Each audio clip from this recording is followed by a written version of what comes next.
Hello everybody, my name's Will, I am the Outdoorsman, and you are watching the Outdoorsman YouTube channel. And in today's video, we are going to be going over all of the gear that you're going to have to acquire to start your lifelong obsession with fly fishing. Now, almost all of this gear I have purchased within the last 6 or 8 months, and in a lot of these videos you've seen me wearing this gear. I have definitely put this gear through its paces, and so far everything is holding up very well. Now, come along with me, have a sit down, and let's get this video started. Alright folks, let's start with the very first thing that you're going to need before you even get out on the river. And that's this, a wallet. And in this wallet, well, there's credit cards, and that's the first thing that you're gonna need before you even start getting out on the river. End of video. Just kidding, don't click off, I'm kidding. All right, seriously though, the first thing you need to start fly fishing is a fly rod. And this fly rod is a White River 9-foot 5-weight, and it is a 4-piece rod. Now, I got this rod and reel combo from Cabellas, and it was definitely under $100, but I did make some modifications, and I'll get to those in just a second. Now, I've come to learn, and through talking to a couple other fly fishing experts, that the 9-foot 5-weight is probably the best beginner starter rod. You can get a really decent roll cast out of this fly rod. Now, let's talk a little bit about the reel here. This, again, is a White River number 56. Now, when I bought this reel, it did have backing on it, but I was advised by an expert fisherman friend of mine to remove that and spend the money on a really good fly line, which is this fly line here that I purchased. The fly reel does have an adjustable drag, and I do like that a lot, but one of the things I like the most about it is when you reel it in, it doesn't click, and just me personally, I hate the clicking reels. Now, I was also told by my expert friend that you want to match the weight of your fly line with your rod. So this is for a 5-weight rod. Now, the very next thing that you're going to need to attach to your fly line are leaders. And I have a bunch of leaders just right out in front of me here. They're from Rio. This company is really great. I really like them. I have a 3X 8.2 in front of me, and I also have this 5X 5-pound. I'm currently running a 4-pound test leader. Now, in order to attach your leader to your fly line, you need one of these right here, a braided loop, and they are super simple to attach. You can see kind of right here how it goes on. You pretty much inchworm it on. It has a loop on the end, and then you just put on this little keeper with a little tiny bit of super glue. I don't even use the super glue, but that holds this nice and tight. Okay, moving down the leader, you got to have tippet. Now, tippet is what you tie your flies onto. You do not want to be tying your flies directly onto your leader because leaders are expensive and you're going to be replacing them constantly if you're tying your flies directly onto the leader. Now, this fancy little tippet holder I have here is also from Rio. Pretty much everything I have I bought from Rio because it seemed like a really great company. Now, this particular reel has 2, 3, 4, 5, and 6X tippet. And depending on the type of leader that you're using, you want to match your tippet to your leader. Now, I'm not going to get into knots or anything like that, but you would tie your tippet onto your leader and then tie your flies onto the tippet. Okay, now that we have our rod, our reel, our line, our leader, and our tippet, now we have to have something to tie on the end of that. Well, and that's going to be flies. Flies come in all shapes, sizes, and styles. And really, you want to buy flies for the areas and the fish species that you're targeting. Now, personally, I like dry fly fishing. So I have a huge assortment of dry flies.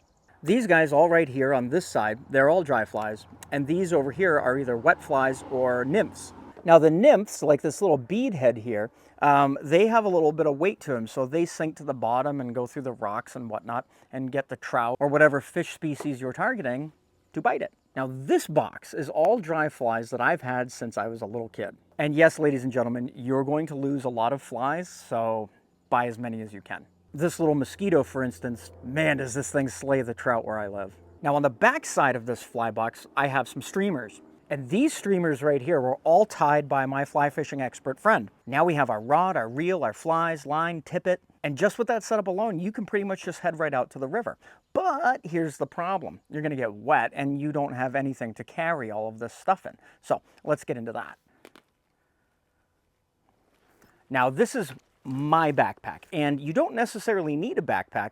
They actually do make some slings and stuff that you can wear, kind of like a fanny pack that you can store all your gear in. But I personally like having a backpack, and the reason is I can store stuff in this backpack. So as you can see here, I've got all kinds of stuff in here. I've got some wrap, a few shackles, a bottle opener. I've got some little trash bags down here, whistle, waterproof bag, spare set of sunglasses, and some batteries. And on the other side of the pack, I have room to store my rain gear, hat, sunscreen, stuff like that. Another thing I love about this pack is it does have some outer pockets, you know, for my bug spray. In this pouch, I carry a pair of pruning shears. That way I can back cast, and if I have time, I can prune out some of the vegetation. This pack also has another large pouch down here to put a sandwich in, or water bottles, whatever else you need. It does have pockets on the side with some little zippery things. You can put a Yeti carafe thing in there. Yeah, this pack is great. And this pack is made by Allen. Now, you don't necessarily need a net. However, I like having a net. And my friends give me a lot of crap about this net because it's old and small and blah, blah, blah, whatever. But I'm a nostalgic guy, and I like to use old things from time to time. And just between you and me, this net has probably landed more fish in its life than all of my friends combined. Now, I'm right-handed, so I'm always fishing with my right hand, and therefore I have my net on the back hooked up to a magnet and a lanyard, so that as I'm bringing a fish in, I can pull this out, scoop the fish up, and then once I've landed the fish and set him free, I can take my net and hook it right back up to that magnet, and it's stowed away nice and safe. Now, the Allen company also makes this front pouch, and this is where I store all of my flies. And this pouch just clips on in the front, like so. It has a waistband to go around the back, and I cinch it up a little higher because I like it closer. I stick my most used flies right here in the big pouch, zipper up, and then in the other pouch, I put in my wet flies and some of the bigger streamers. That goes in there. Now on this pack, I've got some rings, and that's where I hook in my tippet. So that's readily available. Now this guy right here, this is a set of clippers, and it's on a retractable lanyard. And this is like the only tool that you really need to be able to clip your flies off your line, cut your tippet, whatever. This is an invaluable tool. Now, one more thing. A pair of curved Kellys or forceps or pliers or whatever you want to call them. And this is also on a retractable lanyard. And this is used to, you know, remove the hook from the fish if you have to, or on the rare occasion, pulling the fish hook out of your own finger. Now, this pack is light, it's comfortable, it sits really nicely on my shoulders. I have not felt any fatigue with this pack, even having 3 or 4 water bottles in there or 3 or 4 adult beverages in there. And even, you know, being submerged in water for a little bit, everything pretty much stays dry. So I highly recommend this pack. Hey, one quick thing I forgot to mention at the beginning of the video, guys and girls, you got to buy a fishing license. I know, I don't like buying them either, but it does in some states help the conservation. In my state, it helps pay for stocking programs so we can actually catch fish. And in the state of Massachusetts where I live, they actually post when they're stocking fish and where they're stocking fish. I don't agree with this because people just show up, catch all the fish, and then there's none left for us. But I'm sure that your state may have a similar program, and you can just do a quick Google search and find out that information. And I'm going to ask you to subscribe to the channel. This channel is growing very quickly. We just had a video break 2,000 views in one day. So please subscribe to the channel. Feel free to share it with your friends. I absolutely love making these videos for you guys. All right, that's enough of that. Let's get back into the gear. Okay, boys and girls, I highly recommend you buy some type of a hard case to put your fly rod in, because there is nothing worse than getting to your fly fishing spot and breaking off your rod tip. Okay, ladies and germs, waders. Now, waders, they're kind of a big ticket item. They're not cheap. This particular set of waders at the time of filming this video was about $135. This is made by a company called BASSDASH, and these waders have been absolutely wonderful for me. Why did I get camouflage? Because I like to duck hunt, and these are going to come in really handy next coming duck season. Now, in cold water, these probably aren't the waders for you. You probably want to get some neoprene waders. But one of the things that I do like about these waders an awful lot is this side zipper here.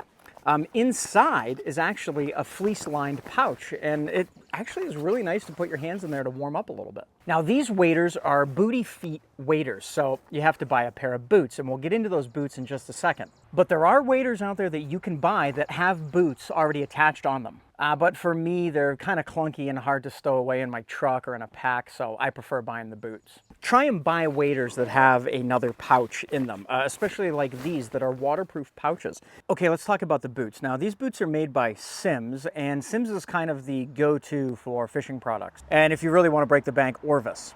Now, I did not purchase these boots. One of my very best friends actually gave me this set of boots, and thankfully they fit. I highly recommend you go to a store to buy your boots. And if you can bring your waders so you can try everything on. You don't want to feel all bunched up in the foot. Now, the laces that came with these boots were complete and total garbage, so I actually replaced them with these wire laces. They're waterproof and almost guaranteed not to break. and they have been amazing so far. Now these boots are not studded, but on the bottom here I have added some studs, and all I used was some 1/4-inch self-tapping screws. And depending on where you're fishing, you kind of really want to have some studs because you will slip and fall on the slimy rocks. Now, I think I got everything, but I'm pretty sure I forgot a couple of things. So maybe some of you more experienced fishermen out there could let us all know down in the comments what I forgot. Don't forget, new videos every Sunday at 9 a.m. If you haven't subscribed, please do. I've got a bunch of adventures coming up in the near future. Thank you, friends, one and all, and I'll see you next time.